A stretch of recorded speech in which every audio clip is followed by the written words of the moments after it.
ਸਬਾਲਟਰਨ ਬਾਰੇ ਅਸੀਂ ਚਰਚਾ ਕਰ ਰਹੇ ਹਾਂ।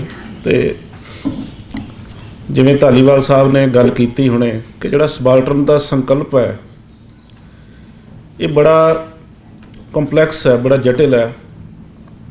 ਇਹਦੀ ਫਿਕਸੇਸ਼ਨ ਨਹੀਂ ਹੁੰਦੀ। ਇਹ ਬੜਾ ਫਲੂਇਡ ਜਿਹਾ ਸੰਕਲਪ ਆ, ਬੜਾ ਤਰਲ ਜਿਹਾ। ਜਿਹੜਾ ਵਿਅਕਤੀ ਇੱਕ ਪ੍ਰਸੰਗ 'ਚ ਸਬਾਲਟਰਨ ਹੁੰਦਾ ਉਹ ਦੂਜੇ 'ਚ ਨਹੀਂ ਹੁੰਦਾ। ਰਾਦਰ ਕਈ ਵਾਰੀ ਉਹ ਦੂਜੇ ਪ੍ਰਸੰਗ ਦੇ ਵਿੱਚ ਕਿਸੇ ਹੋਰ ਨੂੰ ਸਬਾਲਟਰਨ ਬਣਾ ਰਿਹਾ ਹੁੰਦਾ ਹੈ। ਇਵੇਂ ਵੀ ਵਾਪਰਦਾ। ਪਰ ਜਿੱਥੇ ਉਹ ਖੁਦ ਸਬਾਲਟਰਨ ਹੁੰਦਾ ਉੱਥੇ ਉਹ ਚਾਹੁੰਦਾ ਹੈ ਕਿ ਇਹ ਵਰਤਾਰਾ ਖਤਮ ਹੋਵੇ, ਕਿਉਂਕਿ ਉੱਥੇ ਉਹਦਾ ਵਿਕਟਮ ਹੁੰਦਾ ਹੈ। ਪਰ ਜਿੱਥੇ ਉਹ ਸਬਾਲਟਨਾਈਜ਼ ਕਰਨ ਵਾਲਾ ਹੁੰਦਾ ਹੈ, ਜਿੱਥੇ ਉਹਦਾ ਬੈਨੀਫਿਸ਼ਰੀ ਹੁੰਦਾ, ਉੱਥੇ ਉਹਨੂੰ ਲੱਗਦਾ ਕਿ ਨਹੀਂ ਇਹ ਕੋਈ ਬਹੁਤ ਹੀ ਮਾੜੀ ਗੱਲ ਨਹੀਂ, ਉਹਨੂੰ ਸੈਲੀਬ੍ਰੇਟ ਕਰਨ ਲੱਗ ਜਾਂਦਾ। ਉੱਥੇ ਇਹ ਬੇਸਿਕ ਸੈਂਸ ਆਫ ਡਿਸਕ੍ਰਿਮੀਨੇਸ਼ਨ ਆ। ਇਹਦੀਆਂ ਇੱਕ ਦੋ ਐਗਜ਼ਾਮਪਲਸ ਮੈਂ ਆਪਣੇ ਨੇੜੇ ਤੇੜਿਓਂ ਉਹ ਦੇਣੀਆਂ ਚਾਹੁੰਦਾ। ਜਿਵੇਂ ਜਿਹੜਾ ਹਿੰਦੁਸਤਾਨ ਆ, ਭਾਰਤ ਹੈ, ਇਹਦੇ ਵਿੱਚ ਸਿੱਖ ਇੱਕ ਮਿਨੋਰਿਟੀ ਨੇ ਅਤੇ ਨੈਸ਼ਨਲ ਲੈਵਲ ਦੇ ਉੱਤੇ ਇਸ ਕਿਸਮ ਦੀ ਜਿਹੜੀ ਆ ਸਿੱਖਾਂ ਦੀ ਰਿਪਰਜੈਂਟੇਸ਼ਨ ਰਹਿੰਦੀ ਆ ਕਿ ਇੱਕ ਜਿਹੜੀ ਮੈਜੋਰਿਟੀ ਆ ਉਹ ਮਾਈਨੋਰਿਟੀ ਨੂੰ ਜਿਹੜਾ ਸਬਾਲਟਰਨ ਬਣਾਉਂਦੀ ਆ ਅਤੇ ਉਹ ਮਾਈਨੋਰਿਟੀ ਦੇ ਹੱਕਾਂ ਲਈ ਜਿਹੜਾ ਉਹ ਆਪਣੀ ਗੱਲ ਕਰਦੇ ਰਹਿੰਦੇ ਆ। ਪਰ ਸਮੇਂ ਦੇ ਉਸੇ ਬਿੰਦੂ ਦੇ ਉੱਤੇ ਹੀ ਪੰਜਾਬ ਦੇ ਵਿੱਚ ਉਹ ਮੈਜੋਰਿਟੀ ਹੁੰਦੇ ਆ ਅਤੇ ਉਹ ਉਵੇਂ ਹੀ ਬਿਹੇਵ ਕਰਦੇ ਜਿਵੇਂ ਇੱਕ ਮੈਜੋਰਿਟੀ ਕਰਦੀ ਹੁੰਦੀ ਆ। ਸੋ ਇੱਕੋ ਵੇਲੇ ਉਹ ਇੱਕ ਕੰਟੈਕਸਟ ਸਬਾਲਟਰਨ ਹਨ ਅਤੇ ਜਿੱਥੇ ਉਹ ਸਬਾਲਟਰਨ ਹਨ ਉੱਥੇ ਉਹ ਚਾਹੁੰਦੇ ਆ ਕਿ ਇਹ ਸਬਾਲਟਰਨਿਟੀ ਟੁੱਟਣੀ ਚਾਹੀਦੀ ਹੈ, ਖਤਮ ਹੋਣੀ ਚਾਹੀਦੀ ਆ। ਪਰ ਜਿੱਥੇ ਉਹ ਖੁਦ ਸਬਾਲਟਰਨ ਕਰਨ ਵਾਲੀ ਹੁੰਦੀ ਆ ਉਹੀ ਧਿਰ, ਉਹਦੇ ਪ੍ਰਤੀ ਉਹਦਾ ਨੋਟਿਸ ਵੀ ਨਹੀਂ ਲੈਂਦੀ, ਕੌਨਸ਼ੀਅਸ ਵੀ ਨਹੀਂ ਹੁੰਦੀ। ਸੋ ਪਹਿਲਾਂ ਤਾਂ ਮੇਰੀ ਇਹ ਜਿਹੜੀ ਹੈ ਸਬਮਿਸ਼ਨ ਹੈ। ਇਸੇ ਤਰ੍ਹਾਂ ਇੱਕ ਐਗਜ਼ਾਮਪਲ ਇਹਦੀ ਮੈਂ ਹੋਰ ਦੇਣੀ ਚਾਹੁੰਦਾ। ਜਿਵੇਂ ਜਿਹੜਾ ਗਾਇਤਰੀ ਚੱਕਰਵਰਤੀ ਸਪਿਵਾਕ ਜੀ ਨੇ ਦੈਰੀਦਾ ਦੇ ਹਵਾਲੇ ਨਾਲ ਦੋ ਤਿੰਨ ਕੈਟੇਗਰੀਜ਼ ਗਣਾਈਆਂ ਆਪਣੇ ਲੇਖ 'ਚ ਕਿ ਇੱਕ ਤਾਂ ਜਿਹੜਾ ਕਲੋਨੀਅਲ ਪਰਸਪੈਕਟਿਵ ਦੇ ਵਿੱਚ, ਇੱਕ ਤਾਂ ਫੋਰਨਰ ਡੋਮੀਨੈਂਟਸ ਨੇ, ਇੱਕ ਇੰਡੀਜਨਸ ਡੋਮੀਨੈਂਟਸ ਵੀ ਹੁੰਦੇ ਆ। ਹੁਣ ਉਹਦੇ ਪ੍ਰਸੰਗ 'ਚ ਮੈਂ ਟੈਗੋਰ ਦੀ ਇੱਕ ਕਹਾਣੀ ਦਾ ਹਵਾਲਾ ਦੇਣਾ ਚਾਹੁੰਦਾ, ਦ ਪੈਟਰੀਓਟ। ਇਹ ਟੈਗੋਰ ਸਾਹਿਬ ਨੇ ਕਹਾਣੀ ਲਿਖੀ। ਉਹ ਸੰਖੇਪ ਦੇ ਵਿੱਚ ਇਉਂ ਹੈ ਕਿ ਇੱਕ ਉਹਦੇ 'ਚ ਮੁੱਖ ਪਾਤਰ ਜਿਹੜਾ ਪ੍ਰੋਫੈਸਰ ਹੈ, ਜਿਹੜਾ ਅੰਗਰੇਜ਼ੀ ਲਿਟਰੇਚਰ ਵੀ ਪੜ੍ਹ ਲੈਂਦਾ, ਅੰਗਰੇਜ਼ੀ ਪਹਿਰਾਵਾ ਵੀ ਪਾ ਲੈਂਦਾ, ਉਹਨੂੰ ਕੋਈ ਦਿੱਕਤ ਨਹੀਂ ਹੈ ਇਸ ਗੱਲ ਤੋਂ। ਅਤੇ ਉਹ ਇਹ ਮੰਨਦਾ ਕਿ ਦੁਨੀਆ ਦੇ ਸਾਰੇ ਕਲਚਰ 'ਚ ਬੰਦੇ ਇੱਕੋ ਜਿਹੇ ਚੰਗੇ ਮਾੜੇ ਹੁੰਦੇ ਆ। ਔਰ ਉਹਦੀ ਵਾਈਫ ਜਿਹੜੀ ਉਹ ਬੜੀ ਵੱਡੀ ਨੈਸ਼ਨਲਿਸਟ ਹੈ। ਉਹ ਅੰਗਰੇਜ਼ਾਂ ਨੂੰ ਨਫ਼ਰਤ ਕਰਦੀ, ਅੰਗਰੇਜ਼ੀ ਪਹਿਰਾਵੇ ਨੂੰ, ਕਹਿੰਦੀ ਸਵਦੇਸ਼ੀ ਦੀ ਏਡੀ ਮੂਵਮੈਂਟ ਚੱਲ ਰਹੀ ਆ ਵੀ ਤੂੰ ਦੇਸ਼ ਭਗਤ ਨਹੀਂ ਹੈਗਾ।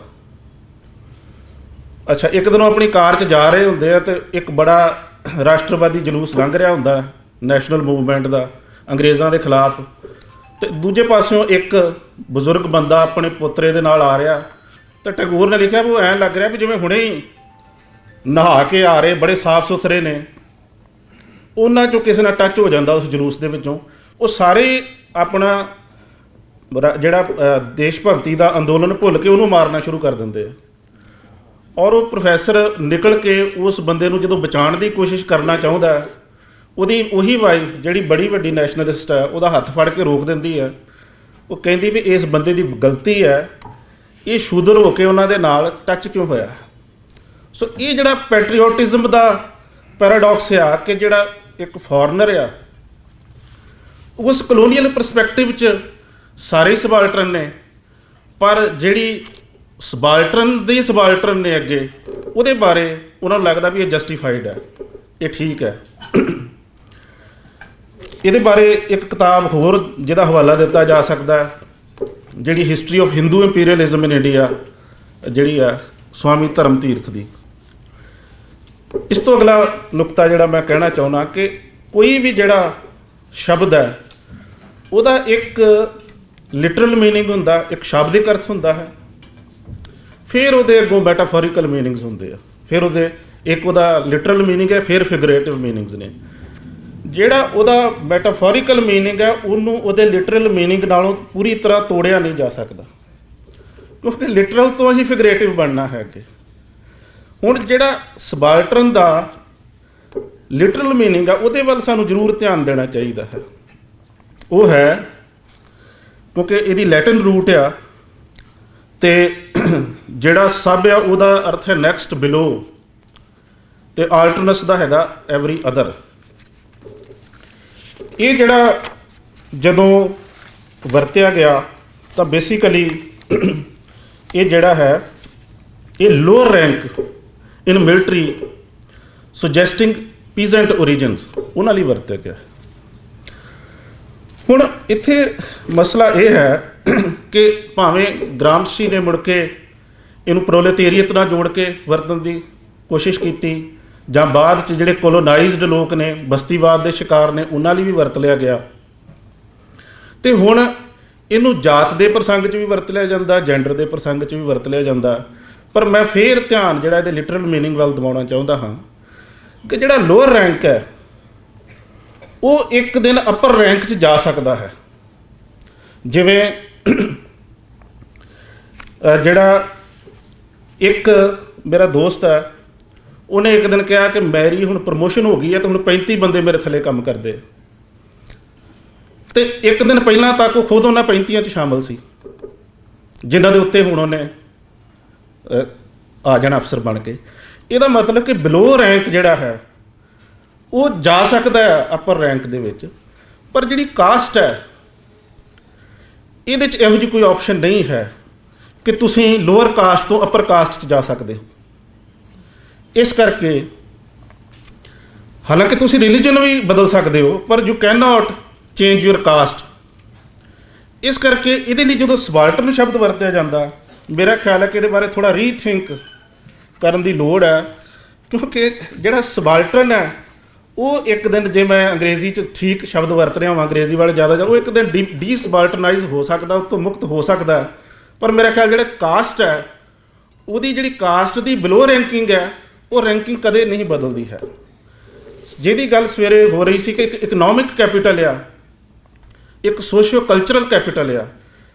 ਇੱਕ ਬਿਲੋ ਕਾਸਟ ਬੰਦਾ ਇਕਨੋਮਿਕ ਕੈਪੀਟਲ ਤਾਂ ਗੇਨ ਕਰ ਸਕਦਾ, ਪਰ ਉਹ ਜਿਹੜਾ ਸੋਸ਼ੀਓ ਕਲਚਰਲ ਕੈਪੀਟਲ ਹੈ ਉਹ ਨਹੀਂ ਕਰ ਸਕਦਾ ਹੈ ਗੇਨ।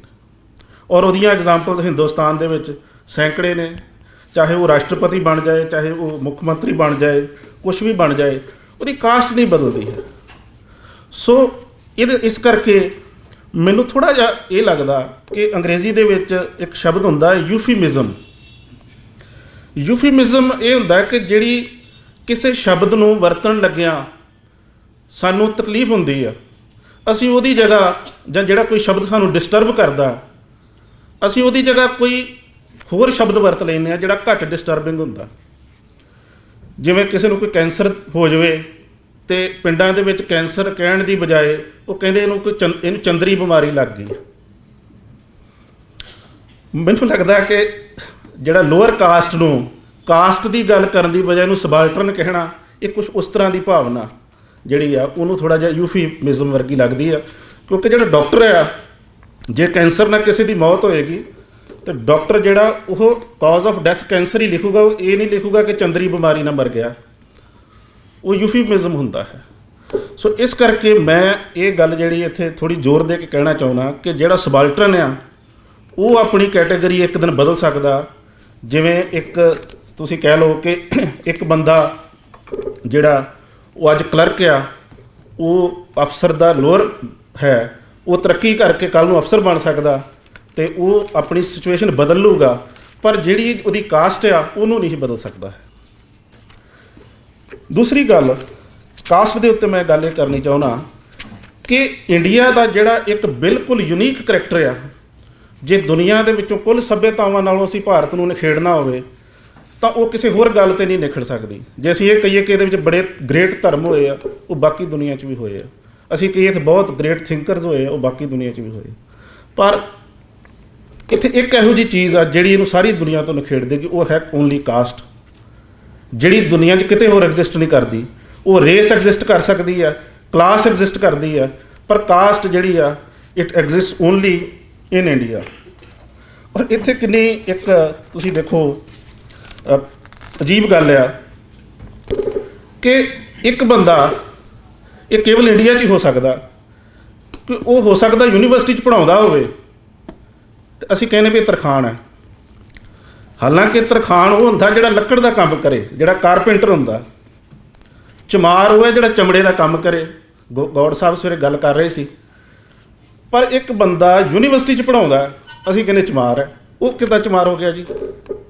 ਸੋ ਇਹ 'ਤੇ ਮੈਂ ਜ਼ੋਰ ਦੇਣਾ ਚਾਹੁੰਦਾ ਕਿ ਉਹਦੀ ਜਿਹੜੀ ਚਮਾਰ ਹੁੱਡਿਆ ਜਾਂ ਉਹਦੀ ਜਿਹੜੀ ਤਰਖਾਣਤਾ ਆ ਉਹ ਨਹੀਂ ਬਦਲਦੀ, ਉਹ ਜੋ ਮਰਜ਼ੀ ਕਰ ਲਵੇ।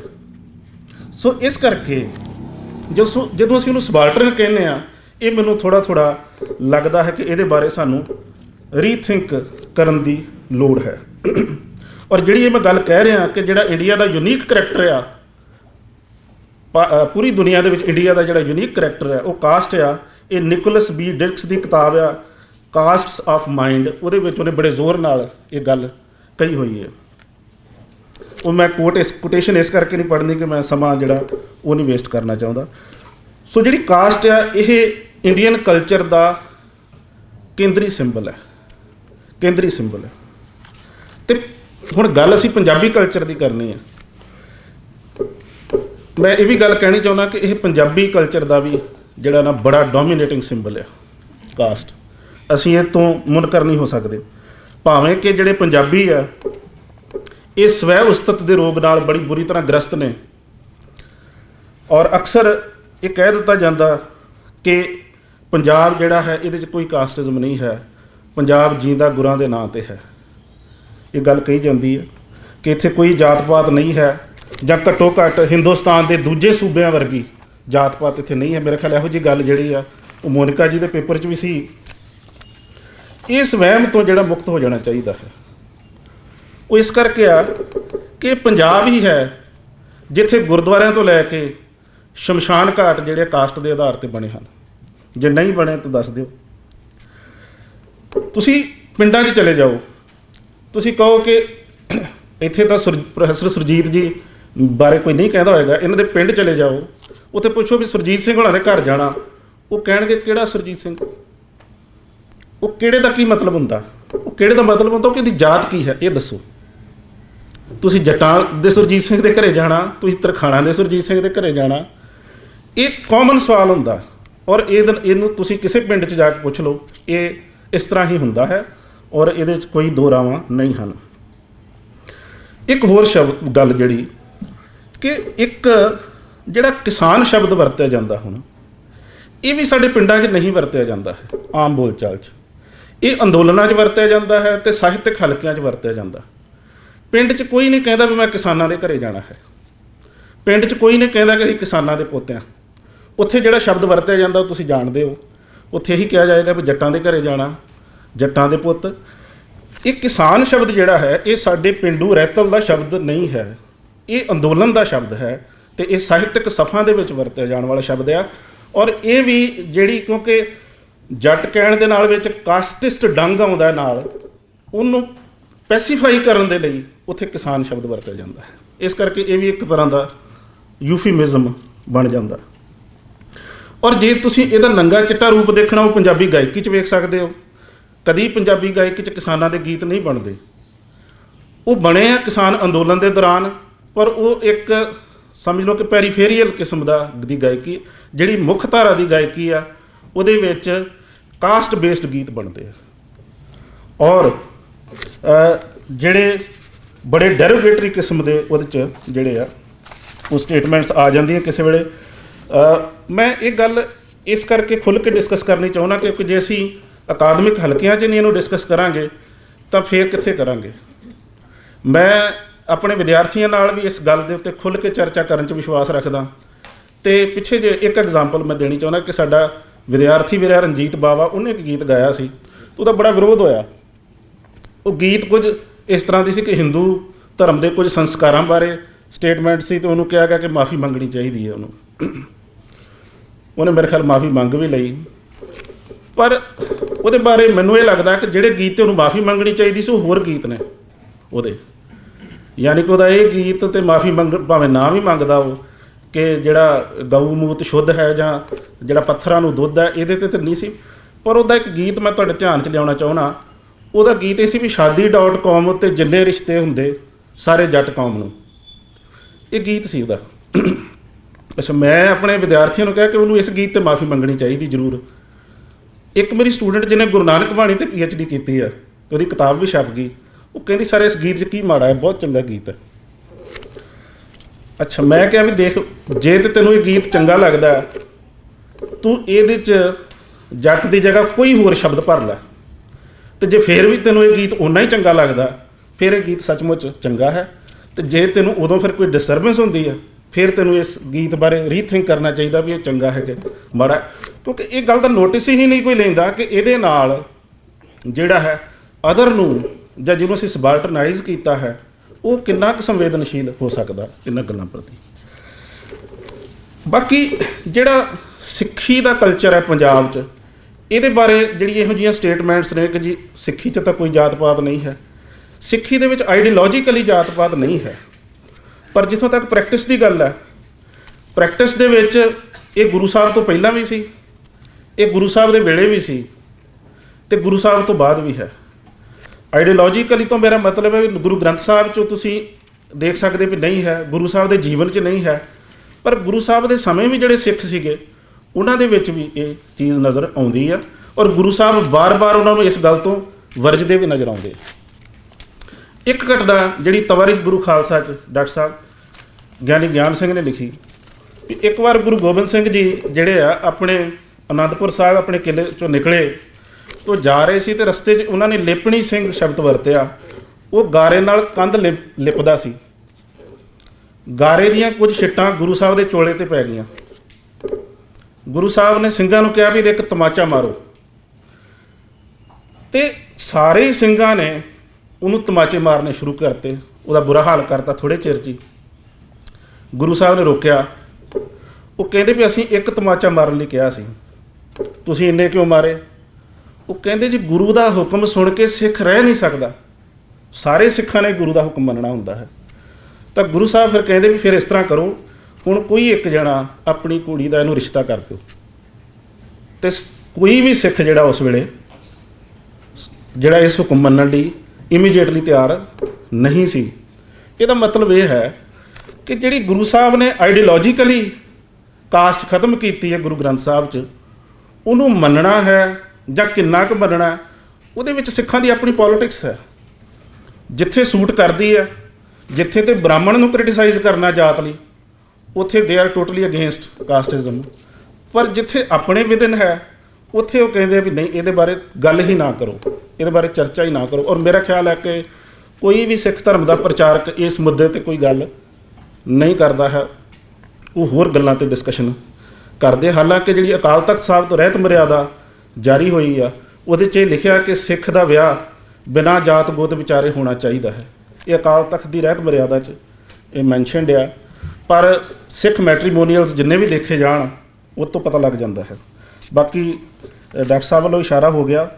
ਮੈਂ ਇੱਕ ਦੋ ਗੱਲਾਂ ਬਸ ਬਰੀਫ 'ਚ, ਕਿ ਬਾਣੀ ਨੇ ਕੋਸਮੋਲੋਜੀਕਲ ਲੈਵਲ 'ਤੇ ਕਾਸਟ ਨੂੰ ਰਿਜੈਕਟ ਕੀਤਾ ਹੈ, ਪਰ ਗੁਰੂ ਗ੍ਰੰਥ ਸਾਹਿਬ 'ਚ ਉਹ ਹਵਾਲੇ ਮਿਲ ਜਾਣਗੇ ਜਿਹਦੇ 'ਚ ਈਵਨ ਭਗਤਾਂ ਦੀ ਬਾਣੀ 'ਚ, ਜਿਹਦੇ 'ਚ ਉਹ ਦੱਸਦੇ ਆ ਕਿ ਜਿਹੜੀ ਸਾਡੀ ਸੋਸ਼ਿਓਲੋਜੀ ਆ, ਜਿਹੜੀ ਸਾਡੀ ਐਂਥਰੋਪੋਲੋਜੀ ਆ, ਇਹਦੇ 'ਚ ਕਾਸਟ ਬਹੁਤ ਹਾਵੀ ਆ। ਜਿਵੇਂ ਕਬੀਰ ਸਾਹਿਬ ਨੇ ਕਿਹਾ, ਕਬੀਰ ਮੇਰੀ ਜਾਤ ਕੋ ਸਭ ਕੋ ਹੱਸਨੇ ਹਾਰ, ਕਹਿੰਦੇ ਸਭ ਲੋਕ ਮੇਰੀ ਜਾਤ 'ਤੇ ਹੱਸਦੇ ਆ। ਅਤੇ ਬਾਕੀ ਉਹਨਾਂ ਨੇ ਕਿਹਾ ਕਿ ਪਰ ਮੈਂ ਤੋਂ ਜਿਹੜਾ ਕੋਸਮੋਲੋਜੀਕਲੀ ਮੈਂ ਤੋਂ ਮੁਕਤ ਹਾਂ, ਉਹ ਬਾਅਦ 'ਚ ਉਹਨਾਂ ਨੇ ਕਿਹਾ। ਰਵਿਦਾਸ ਜੀ ਨੇ ਵੀ ਕਿਹਾ ਕਿ ਰਵਿਦਾਸ ਢਵੰਤਾ ਢੋਰ ਨੀਤ, ਜਾਂ ਮੇਰੀ ਜਾਤ ਕਮੀਨੀ ਪਾਤ ਕਮੀਨੀ, ਹੈ ਜੀ, ਇਹ ਭਗਤ ਰਵਿਦਾਸ ਜੀ ਨੇ। ਔਰ ਜਾਂ ਭਗਤ ਨਾਮਦੇਵ ਜੀ ਨੇ ਕਿਹਾ, ਇਹ ਪੰਡਿਆ ਮੋਕੋ ਢੇਡ ਕਹਿਤ ਹੈ। ਅਸੀਂ ਗੁਰੂ ਨਾਨਕ ਸਾਹਿਬ ਨੇ ਜਿਹੜਾ ਰੱਬ ਨੂੰ ਉਲਾਂਭਾ ਦਿੱਤਾ, ਉਹ ਸਾਰਿਆਂ ਨੂੰ ਚੇਤੇ ਆ ਕਿ ਏਤੀ ਮਾਰ ਪਈ ਕਰ ਲਾਣੇ ਤੈਂ ਕੀ ਦਰਦਨਾਇਆ, ਕਿਉਂਕਿ ਬਾਬਰ ਬਾਹਰੋਂ ਆਇਆ ਹੈ, ਤਾਂ ਕਹਿਣਾ ਬੜਾ ਸੌਖਾ ਹੈ। ਪਰ ਭਗਤ ਨਾਮਦੇਵ ਨੇ ਰੱਬ ਨੂੰ ਉਲਾਂਭਾ ਕੀ ਦਿੱਤਾ ਹੈ? ਉਹਨਾਂ ਕਿਹਾ ਵੀ ਇਹ ਪੰਡਿਆ ਮੋਕੋ ਢੇਡ ਕਹਿਤ ਹੈ, ਇਹ ਪੰਡਤ ਮੈਨੂੰ ਸ਼ੂਦਰ ਕਹਿੰਦਾ ਹੈ, ਅਤੇ ਤੇਰੀ ਪੈਜ ਜਿਹੜੀ ਆ ਉਹ ਕਿੱਦਣ ਕੰਮ ਆਏਗੀ। ਸੋ ਇਹ ਵੀ ਮੇਰਾ ਖਿਆਲ ਹੈ, ਇਹ ਧਿਆਨ 'ਚ ਰੱਖਣਾ ਚਾਹੀਦਾ। ਬਾਕੀ ਜਿਹੜਾ ਜਾਤ ਦਾ ਸਵਾਲ ਹੈ, ਉਹਦੇ ਵਿੱਚ ਮੈਂ ਇਹ ਗੱਲ ਕਰ ਚੁੱਕਾ ਕਿ ਆਰਥਿਕ ਸਬਲਟਰਨਿਟੀ ਤੋਂ ਜਿਹੜਾ ਹੈ ਇੱਕ ਭਾਰਤੀ ਸਮਾਜ 'ਚ ਅਤੇ ਪੰਜਾਬੀ ਸਮਾਜ 'ਚ ਇੱਕ ਜਿਹੜਾ ਸੋ ਕਾਲਡ ਲੋਅਰ ਕਾਸਟ ਹੈ ਉਹ ਮੁਕਤ ਹੋ ਸਕਦਾ, ਪਰ ਉਹ ਜਿਹੜੀ ਕਲਚਰਲ ਸਬਲਟਰਨਿਟੀ ਆ ਉਹਦੇ ਤੋਂ ਅਜੇ ਮੁਕਤ ਹੋਣ ਦੀ ਸੰਭਾਵਨਾ ਸਾਡੇ ਕਲਚਰ 'ਚ ਨਜ਼ਰ ਨਹੀਂ ਆਉਂਦੀ। ਅਤੇ ਜੇਕਰ ਅਸੀਂ ਜਿਹੜੀ ਆ ਇਹਨੂੰ ਇਸੇ ਤਰ੍ਹਾਂ ਹੀ ਮਤਲਬ ਕਿ ਕਿਸੇ ਹੋਰ ਕੈਟੇਗਰੀ 'ਚ ਪਾ ਕੇ ਡਿਸਕਸ ਕਰਾਂਗੇ ਤਾਂ ਮੇਰਾ ਖਿਆਲ ਹੈ ਕਿ ਉਹ ਮੁੱਦਾ ਜਿਹੜਾ ਹੈ ਉਹ ਠੀਕ ਤਰ੍ਹਾਂ ਡਿਸਕਸ ਨਹੀਂ ਹੋ ਸਕਦਾ।